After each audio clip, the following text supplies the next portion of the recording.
कोई आपकी फैमिली में है जो आपको सबसे ज़्यादा प्यारा है, या पूरी दुनिया में जो सबसे ज़्यादा प्यारा है, मान लो उनको कोई हेल्थ की प्रॉब्लम हुई और उनको हॉस्पिटल लेकर के जाना है, उस वक्त अगर दोस्त का फ़ोन आया पबजी खेलते हैं तो? उस टाइम गोल तो ऑब्वियसली अपना फैमिली होगा ना। हाँ, कोई किसी तरह की डिस्ट्रैक्शन नहीं, किसी तरह का माइंड डाइवर्ट ये वो, या माइंड सिर्फ एक ही जगह पे फोकस्ड होगा? तो एक जगह पे डिस्ट्रैक्शन है, एक जगह पे नहीं है, ऐसा क्यों हो रहा है? प्रायोरिटी वर्ड भी उस टाइम माइंड में नहीं आ रहा होता है। हाँ, उस टाइम माइंड में क्या चल रहा होता है, बस ये ही करना है। और कहीं पे ट्रैफिक जैम है, हम लेकर के उनको जा रहे हैं हॉस्पिटल और रास्ते में ट्रैफिक जैम है, क्या करोगे? मतलब कोई और रास्ता पकड़ोगे? तो आंसर मिला आपको कि distraction is not a problem, क्योंकि डिस्ट्रैक्शन तो वहां पर भी है। प्रायोरिटीज रखनी है अपनी। नहीं, नॉट जस्ट प्रायोरिटीज। ध्यान से समझो, वो जो गोल है, गोल आपका क्या है कि जल्दी से जल्दी वहां पर पहुंचना है, वो आपके लिए एक्चुअल में इंपॉर्टेंट है या नहीं है? एक है एक्चुअल में इंपॉर्टेंट होना, एक है ठीक है सुन लिया किसी की बात, मेरी बात ही सुन ली मेरे किसी सेशन में, कुछ बड़ा करना है तेरे को। हाँ यार, बंदा बात तो सही कर रहा है, बड़ा तो करना चाहिए, सब करते हैं, मुझे भी करना है बड़ा। तो क्या वो आपका अपना डिजायर है या किसी और को देख करके एक विश है जो अंदर पैदा हो रही है? क्योंकि पैसा किसको नहीं चाहिए, सक्सेस किसको बुरी लगती है? तो do you really want success as bad as you want air to breathe? अपने आप से सच बोलो, क्योंकि अगर if you really want it तो फिर डिस्ट्रैक्शंस खत्म हो जाती है वहां पर। और आपको एक मजेदार बात बताता हूं आपके ही माइंड की, बताना मैं सही कह रहा हूं गलत कह रहा हूं। 90% केसेस में कोई आपको डिस्ट्रैक्ट करता नहीं है, आप खुद अपने आप को कर रहे होते हैं। ये पता है कल एग्जाम है और आप क्या कह रहे हो अपने आप को, अरे अभी तो पूरा दिन पड़ा है। ऐसा आता है अंदर से, नहीं आता है?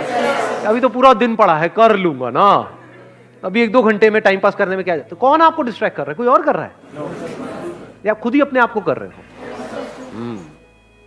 तो डिस्ट्रैक्शंस बाहर नहीं है, आपके खुद के अंदर है, क्योंकि प्रायोरिटी सेट नहीं है, क्योंकि पढ़ाई का आपका अपना डिजायर नहीं है। तो वो डिजायर हमारे खुद के अंदर से होना चाहिए। अब ये कौन बता सकता है आपको कि वो आपका अपना डिजायर है या आप दुनिया को दिखा रहे हो? अगर आप एक्चुअल में कुछ बड़ा करना चाहते हो, तब ऐसा क्या है जो हमें याद रखना है मरते दम तक? ऐसी कौन सी क्वालिटी हमको चाहिए अपने अंदर जिसके बिना एक्चुअल में हम कुछ बड़ा नहीं कर सकते? कंसिस्टेंसी। कंसिस्टेंसी कैसे आती है? एक होता है बंदा कंसिस्टेंट है और इनकंसिस्टेंट है। What is consistency? Does consistency mean कि जो भी आप कर रहे हो उसमें बिल्कुल ऐसे ही करते चले जाओगे? क्या ऐसा पॉसिबल है? या कोई भी ऐसा बंदा होता है लाइफ में जो ऊपर ही ऊपर उठता रहता है?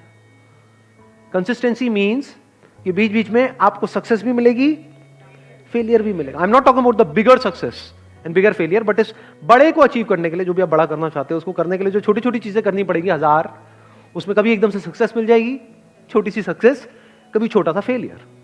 उसके बावजूद भी अगर आप आगे बढ़ सकते हो, उसको कंसिस्टेंसी कहते हैं।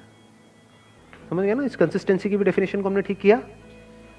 थोड़ी सी सक्सेस मिले और हम हवा में आ जाए तो गया उसका फोकस। छोटा मोटा फेलियर आए लेकिन अब माइंड में उसने ऐसा बना लिया कि ये तो बहुत बड़ा फेलियर है, अब तो कुछ हो ही नहीं सकता, गया। इनकंसिस्टेंट है वो बंदा। कंसिस्टेंसी का मतलब ये नहीं है कि वो कभी फेल ही ना हो या कभी कुछ गलत ही ना करे या कोई गलतियां ही ना करे।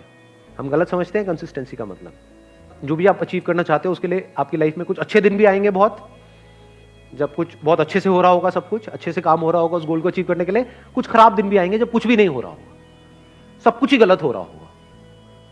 मान लो उस गोल को अचीव करने के लिए 4 साल चाहिए, तो बीच में कुछ ऐसा टाइम आ सकता है, हफ्ता, 10 दिन, 15 दिन, महीना, जब सब कुछ बहुत गलत हो रहा होगा, जब ऐसा लग रहा होगा अब तो वो इम्पॉसिबल है। बड़ा अचीव करना तो दूर की बात है, बड़ा सोचने तक से डर लग रहा होगा। उसके बाद आप क्या करोगे? क्या आप टिके रहोगे अपने गोल पे या छोड़ दोगे? अगर टिके रहोगे तो वो कंसिस्टेंसी है, छोड़ दोगे तो इनकंसिस्टेंसी है। चलो जी, wish you all the very best, thank you so much for coming.